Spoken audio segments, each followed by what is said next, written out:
Ер нь бол хүүхдээ яаж тэгж зарим хүмүүс загнахгүй одоо тийм тайван дүлгэн ханддаг. Зарим нь одоо яагаад ингэ уурсан үгүй юм загнчаад одоо загнахгүй шүү гэж утсан юм эсвэл загнчаад. Энэ тал дээр яаж уурдаг вэ?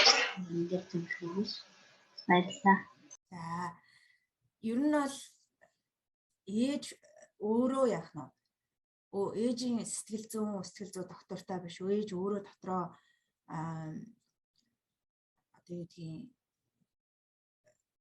дотоод ертөнцийн болохгүй байгаа учраас тэрийг зүгээр хүүхдтэй л гаргаж байгаа. Хүүхд чинь таны уурыг хүргээд байгаа ш. Зүгээр та дотроо ууралсан байгаа. Тэр хэрийг хүүхдтэй очиод гаргачихж байгаа хгүй илэрхийлээд.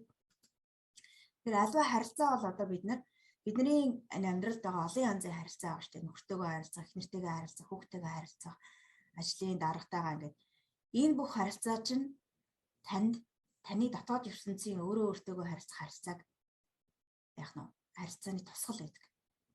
За манай хөтөлбөрт орж ирсэн ер нь надтай ажиллаж байгаа хүмүүс би хүсэж хүүхдээ олсон юм надаа ингээ хүүхдээ зодоод авах юм хэцүү юм бэ? Би ерөөсөж чадахгүй байна.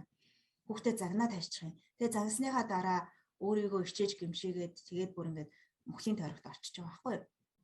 Энэ тойрогч хүнийг бүр их хэцүү байдалд оруулдаг.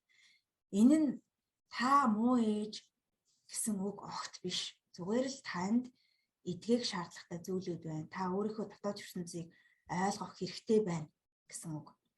Тэгээд та өөрийгөө олгоод уучраа олчих юм бол хүүхэд рүү зүгээр хайр ундраад.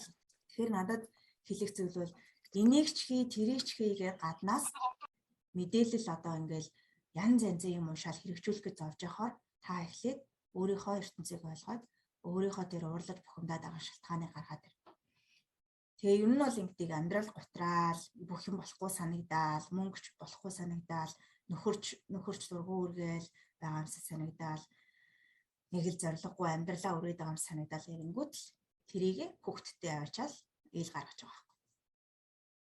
Тэгсээс яг нь хүүхдийг зодоогүй уурлаж бухимдаа байгаа л та. Тэгэхээр миний хувьд бол та янз бүрийн байдлаар эхлүүлж болно ш. Надаас заавал үйлчлэгээ авах албагүй. Йог хийж болно, бясалгал хийж болно, mindfulness дасгал хийж болно. Интернет руу ороод өчнөө олон сонсох юмнууд байдаг. Сонсож болно. Өөр айлдвар сууд юм билээ ш. Монголд өөр нөө ламнар дээр очиж шав орж болно. Тэгээ ярилцаж болно. Мэдээж жоохон шашинлаг юмнууд ярьж өгөх байх л та. Тэр дундаас сэтгэл зүйтэй холбоотой юм авч илдвэл сайн байна. Өөрөөсөө эхлээд миний уурлаад бухимдаад байгаа шалтгаан юу юм болоо гэж асууж. Тэгээ яг том зургаар нэргээд өгнөд харах юм бол тэр хүүхэд уур хүргээгүй дотроо та өөртөө л ууралцсан явж байгаа. Энэ амьдралдаа ууралцсан л явж байгаа.